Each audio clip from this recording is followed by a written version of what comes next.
Halo semua, kami dari kelompok 5, yaitu kelompok piano organ tunggal, akan membahas tentang kasus perdagangan ginjal di Indonesia yang terjadi pada tahun 2023. Sebelumnya, perkenalkan saya Alika. Perkenalkan, saya Rizky. Saya Jessica. Dan saya Avia. Pada kesempatan kali ini, kelompok kami akan membahas salah satu kasus yang terjadi pada tahun 2023, tepatnya di bulan Juli.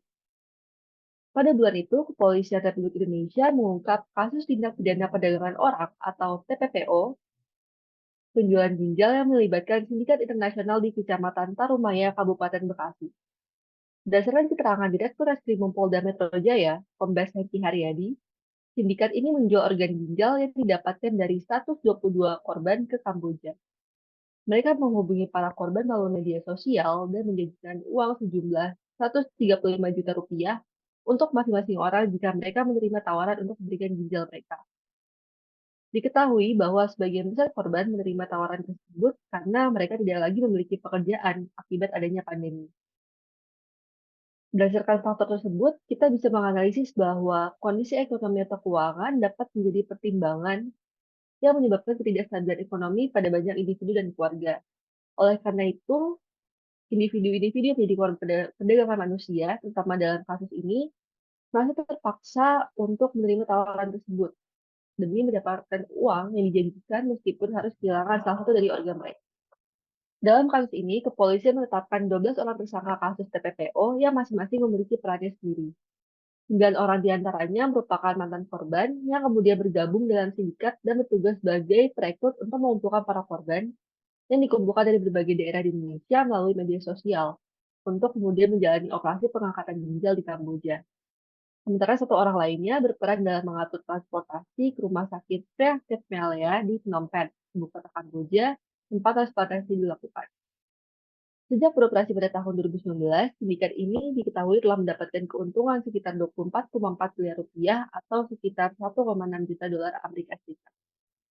Analisis dapat dilakukan pada 9 pelaku yang melakukan rekrut terhadap korban-korban pada kasus ini. Terlebih khusus pada informasi bahwa para pelaku telah menjadi korban perdagangan organ tubuh di masa lalu. Hal ini mengindikasikan bahwa kondisi 9 pelaku tersebut sedang terjebak dalam tindakan perdagangan organ tubuh yang sebelumnya telah dilakukan oleh pihak lain kepada diri mereka.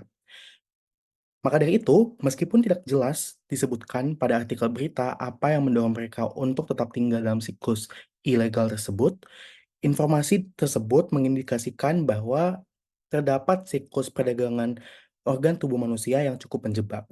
Selain itu, informasi itu juga memastikan bahwa terdapat kondisi pelaku yang dapat digolongkan sebagai korban dari siklus perdagangan organ itu sendiri. Siklus ini, apabila tidak dihentikan ataupun dicegah lebih lanjut, dapat menciptakan proses serupa yang terus berulang ketika korban-korban baru nantinya berpartisipasi kembali dalam proses perekrutan dan penjualan organ di masa depan. Selain itu, ditemukan juga adanya keterlibatan aparat kepolisian dan imigrasi dalam operasi kasus ini. Aibda M misalnya, seorang polisi yang bertugas di Bekasi yang ditangkap karena menerima uang sejumlah sekitar 612 juta rupiah atau 40.000 dolar Amerika Serikat untuk membantu menghalangi proses penyidikan dan membantu tersangka lainnya menghindari kejaran polisi dengan menyuruh mereka untuk berpindah tempat dan membuang alat komunikasi.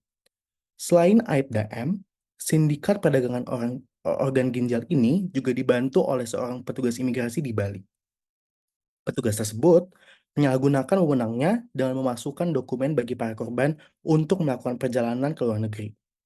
Ia mendapatkan sekitar 3 juta rupiah atau 200 dolar Amerika Serikat untuk setiap orang yang ia angkut secara ilegal ke Kamboja. Dari kasus ini, kita dapat melihat bahwa para tersangka juga akan didakwa karena melanggar Undang-Undang Perdagangan Manusia di Indonesia. Dan mereka terancam hukuman maksimal 15 tahun penjara dan denda hingga 600 juta rupiah atau sekitar 40.040 dolar Amerika Serikat jika terbukti bersalah. Untuk menjelaskan seluruh kompleksitas dan dinamika dari kasus perdagangan organ tersebut, terdapat beberapa teori yang dapat menjelaskan hal tersebut. Pertama adalah differential association oleh Edmund Sutherland. Ia melihat bahwa kejahatan dipelajari dalam konteks sosial melalui interaksi dan komunikasi. Terdapat dua elemen dasar untuk memahami teori ini. Pertama, penting untuk memperhatikan konten atau perilaku yang dipelajari. Hal ini mencakup teknik khusus untuk melakukan kejahatan, motif, rasionalisasi, sikap, serta cara masyarakat melihat atau menilai elemen-elemen ini. Kedua, proses pembelajaran itu sendiri penting, melibatkan kelompok informal yang intim, serta konteks kolektif dan situasional di mana pembelajaran terjadi. Sutherland juga melihat kejahatan sebagai suatu aksi yang politis. Dengan kata lain, orang-orang yang berada dalam posisi kekuasaan memiliki kemampuan untuk menentukan perilaku apa yang dianggap kriminal. Kemudian, Sutherland juga berpendapat kalau perilaku kriminal itu sendiri dipelajari melalui pemberian makna pada perilaku, pengalaman, dan peristiwa selama interaksi dengan orang lain. Teori Sutherland sendiri secara sistematis terlihat dalam 9 proposisi, yaitu kejahatan dipelajari, bahwa kejahatan dipelajari melalui interaksi dengan orang lain dalam proses komunikasi. Ketiga, sebagian besar pembelajaran perilaku kriminal terjadi dalam konteks kelompok personal yang intim. Ketika perilaku kriminal dipelajari, pembelajaran mencakup A, yaitu teknik melakukan kejahatan, dan B, arah dari motif, dorongan, rasionalisasi, dan sikap. Kelima adalah motif dan dorongan yang dipelajari dari definisi kode hukum sebagai yang menguntungkan dan merugikan. Kemudian keenam, proposisi paling penting adalah seorang menjadi delinquen atau pelaku kejahatan karena adanya lebih banyak definisi yang menguntungkan pelanggaran hukum daripada yang merugikan. Ketujuh, asosiasi diferensial dapat bervariasi dalam frekuensi, durasi, prioritas, dan intensitas. Kelapan, proses pembelajaran perilaku kriminal melalui asosiasi dengan pola kriminal dan antikriminal melibatkan semua mekanisme yang terlibat dalam pembelajaran lainnya. Dan terakhir adalah meskipun perilaku kriminal adalah ekspresi dari kebutuhan dan nilai umum, hal ini tuh nggak dijelaskan oleh kebutuhan dan nilai umum tersebut. Karena perilaku non-kriminal juga merupakan sebuah ekspresi kebutuhan dan nilai yang sama. Jadi dasar dari teori asosiasi diferensial itu ada di proposisi ke-6 tadi. Kalau menjadi kriminal itu ketika ia menilai bahwa lebih banyak konsekuensi baiknya daripada konsekuensi buruknya. Dengan kata lain, bergaul dengan kelompok yang menghargai pelanggaran hukum dapat menyebabkan perilaku kriminal. Aspek terakhir dari teori Sutherland adalah pergeseran dari konsep disorganisasi sosial ke organisasi sosial diferensial. Teori disorganisasi sosial menyatakan bahwa mereka yang menjadi kriminal terisolasi dari budaya arus utama dan hidup dalam lingkungan mereka sendiri. Tapi organisasi sosial diferensial oleh Sutherland melihat kalau masyarakat itu kompleks dan terdiri dari banyak banget kelompok yang bertentangan masing-masing dengan norma dan nilai yang berbeda. Asosiasi dengan beberapa kelompok ini dapat menghasilkan pembelajaran untuk memilih pelanggaran hukum daripada perilaku yang taat hukum. Nah, dalam kasus ini, teori differential association dapat digunakan untuk menjelaskan bagaimana siklus perdagangan ginjal dilanggengkan oleh adanya beberapa korban yang terjerumus ke dalam sindikat perdagangan ginjal. Sebagaimana yang telah dijelaskan Jessica, teori differential association menyatakan bahwa kejahatan dipelajari dalam konteks sosial melalui interaksi dan komunikasi, yang pada intinya menyatakan bahwa kejahatan adalah suatu perilaku yang dipelajari. Proposisi ke-6 teori differential association yang menjadi dasar teori ini menjelaskan pada intinya bahwa bergaul dengan kelompok yang menghargai pelanggaran hukum dapat menyebabkan terjadinya pembelajaran perilaku kriminal. Dalam konteks kasus ini, ketika para korban berada dalam lingkungan sindikat perdagangan ginjal, mereka berada dalam lingkungan kelompok yang menilai bahwa perdagangan ginjal adalah tindakan yang keuntungannya tinggi, khususnya secara finansial. Dengan berada dalam lingkungan tersebut, mereka kemudian dapat menginternalisasi nilai-nilai kelompok tersebut terkait kejahatan. Bahwa kejahatan perdagangan ginjal adalah kejahatan terorganisir yang lebih banyak keuntungannya dibandingkan kerugiannya, karena dilakukan oleh kelompok yang berpengalaman, apalagi karena mereka sendiri telah merasakan bagaimana proses viktimisasi terjadi. Ketika sudah memutuskan untuk bergabung dalam jaringan kejahatan perdagangan ginjal, mereka kemudian akan mempelajari bagaimana kejahatan tersebut dilakukan. Proses pembelajaran inilah yang kemudian melanggengkan siklus perdagangan ginjal sehingga akumulasi korban terjadi. Teori lainnya untuk menjelaskan kasus perdagangan organ ginjal tadi adalah string theory oleh Robert Merton. Dalam sebuah kondisi transformasi sosial, tercipta keadaan tanpa norma atau anomi. Sebuah istilah yang menjadi dasar bagi teori ketegangan atau string theory ini. Merton menggambarkan perbedaan antara tujuan atau keinginan yang ditanamkan oleh budaya dominan dalam suatu masyarakat kepada anggotanya, dan cara yang secara sosial diterima untuk mencapainya. Apabila seseorang terhalang dalam upayanya untuk mewujudkan tujuannya secara sah, dia mungkin akan mencoba mencapainya melalui cara-cara ilegal. Merton menggeser fokus anomi dari kerusakan moral menjadi akses diferensial terhadap struktur kesempatan. Dengan demikian, Hal ini bersama dengan ideologi egaliter menghasilkan deprivasi relatif. Seorang individu akan merasa relatif kekurangan ketika dibandingkan dengan orang lain dalam kelompok referensi mereka lebih baik. Contohnya adalah individu dengan kelas sosial yang lebih rendah memiliki rasa frustasi oleh ketidakmampuan mereka untuk berpartisipasi dalam imbalan ekonomi atau proses jual beli dari masyarakat yang lebih luas. Hal ini kerap membuat mereka mengalihkan energi mereka ke dalam aktivitas kriminal sebagai cara untuk mendapatkan imbalan material atau non-material. Semua orang didorong untuk percaya kalau mereka, seperti orang lain, memiliki hak untuk berhasil dan bahwa dengan mencoba yang terbaik, mereka pasti akan mencapai tujuannya. Tapi karena realitas sosial kita dan kondisi ekonomi yang timpang, tidak semua orang atau setiap kelompok memiliki cara dan modal sosial yang diperlukan untuk berhasil. Oleh karena itu, anomi dan kejahatan terjadi di masyarakat. Merta menguraikan 5 cara individu merespons peluang yang terhalang berdasarkan sikap mereka terhadap cara dan tujuan. Pertama adalah konformitas, melibatkan penerimaan terhadap tujuan masyarakat dan cara yang sah untuk mencapainya. Contohnya, individu dari latar belakang kelas ekonomi rendah berhasil mencapai imbalan melalui usaha ekstra atau pendidikan yang tinggi. Kemudian ada inovator, mereka menerima tujuan tetapi secara signifikan menolak atau mengubah cara untuk mencapainya. Dengan kata lain, mereka menipu atau menggunakan cara-cara tidak sah untuk mencapai tujuan tadi. Ketiga adalah ritualis, mereka menolak tujuan-tujuan masyarakat, tapi menerima cara untuk mencapainya. Mereka sadar kalau mereka tidak akan pernah mencapai imbalan atau tujuan tersebut, karena ketidakmampuan pribadi atau struktural lainnya. Contohnya adalah mahasiswa karir yang tidak memiliki harapan untuk menyelesaikan kuliah, tapi mereka terus mengambil mata kuliah. Keempat adalah retribution, menolak baik tujuan-tujuan masyarakat maupun cara-cara sah untuk mencapainya. Metode ini memungkinkan cara yang disetujui secara sosial dianggap tidak mungkin menghasilkan kesuksesan dan tujuan-tujuan konvensional.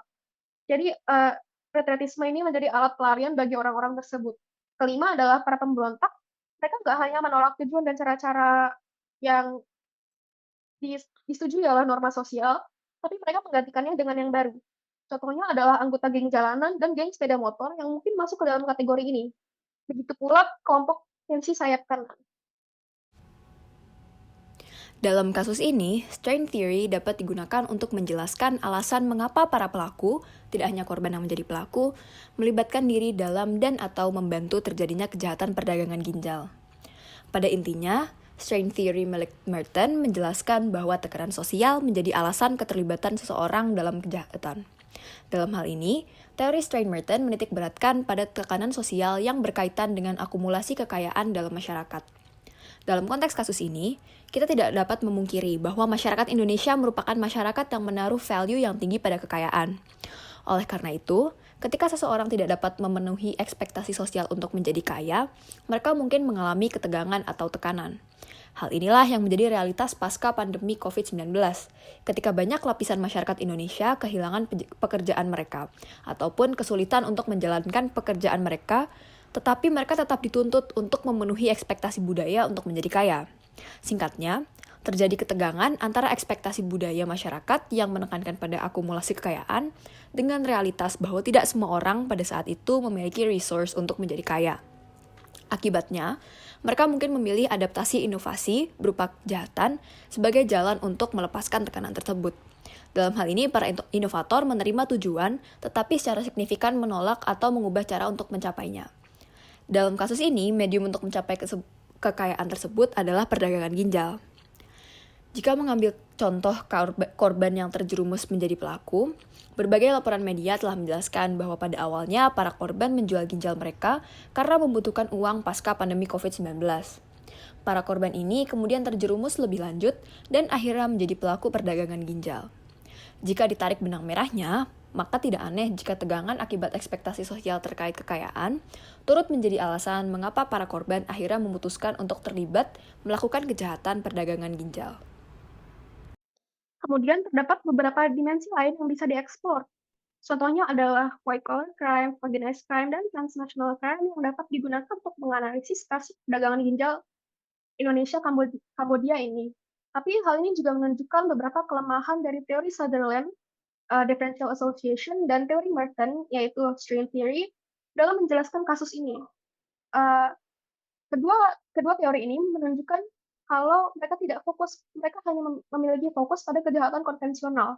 Differential association mungkin tidak sepenuhnya mampu menjelaskan bagaimana suatu proses pembelajaran sosial berperan dalam kejahatan yang terorganisir seperti white collar crime.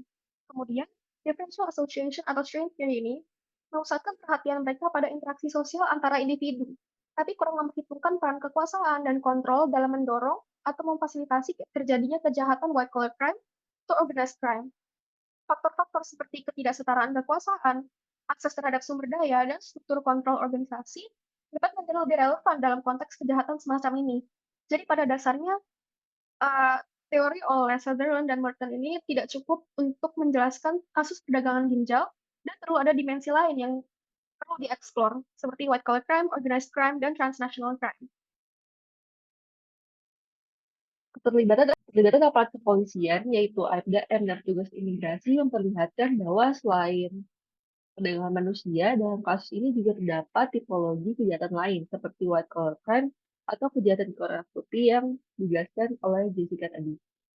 Peran AFDM dalam menghalangi penyidikan dan membantu para pelaku untuk menghindari polisi, serta para petugas imigrasi untuk meloloskan kejahatan ini, menunjukkan adanya andil para petugas yang menyalahgunakan wewenangnya dalam kejahatan perdagangan manusia. Namun meskipun disebutkan adanya aparat yang terlibat, tetapi tidak dijelaskan lebih rinci tentang motif yang mendasari keterlibatan mereka, sehingga hal ini bisa menjadi salah satu hal yang diekspor dalam membahas. Nah, kasus perdagangan ginjal ini juga dapat dibahas dalam kajian organized crime karena kejahatan ini secara tipologis dapat dikategorikan sebagai organized crime atau kejahatan berupa penyediaan barang dan atau jasa secara ilegal untuk memperoleh keuntungan finansial dan atau kekuasaan secara maksimal yang dilakukan oleh dua orang atau lebih, baik yang terspesialisasi atau tidak terspesialisasi, secara berkelanjutan untuk jangka waktu yang lama atau tidak terbatas. Perdagangan ginjal merupakan kejahatan yang kompleks yang tentu saja tidak mungkin dapat dilakukan oleh 1-2 orang. Kejahatan ini juga memiliki resiko tertangkap yang sangat besar. Nah, sebagai sebuah bisnis, perdagangan ginjal merupakan bisnis yang tidak dapat diselesaikan dalam waktu singkat karena adanya risiko tertangkap yang tinggi. Nah, sebagaimana yang telah disinggung di awal, kejahatan perdagangan ginjal itu merupakan kejahatan yang melibatkan beberapa kejahatan lainnya, seperti penipuan, pemalsuan, penggelapan, dan penyuapan, seperti yang dilakukan terhadap para polisi dan juga petugas imigrasi. Nah, hal ini menunjukkan bahwa perdagangan manusia merupakan kejahatan yang kompleks dan dimensi inilah yang dapat dieksplor lebih lanjut dalam bahasan organized crime.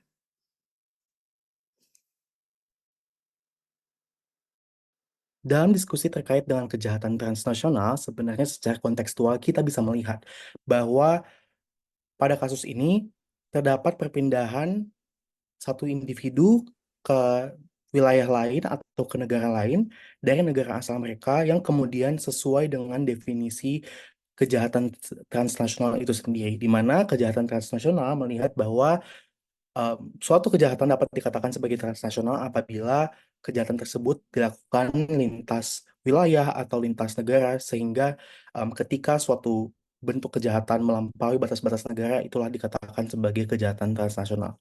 Salah satu tipologi yang disebutkan dalam perkembangan teori kejahatan transnasional adalah tipologi provision of illicit goods, atau dikatakan juga sebagai penyediaan barang-barang terlarang. Ketika kita melihat kembali pada kasus ini, perdagangan organ tersebut atau yang kemudian ketika dilakukan transaksi atau kemudian ketika diperjualbelikan merupakan salah satu bentuk penyediaan barang-barang terlarang yang dimaksud oleh Albanese dalam perkembangan teori kejahatan transnasional itu sendiri. Maka dari itu, secara kontekstual ini merupakan salah satu bentuk kejahatan transnasional yang juga didiskusikan dalam perkembangan ilmu kriminologi dan perkembangan konsep kejahatan transnasional itu sendiri. Demikian merupakan hasil diskusi dan penjelasan kami terkait dengan kasus perdagangan ginjal yang terjadi pada tahun 2023. Sekian dan terima kasih.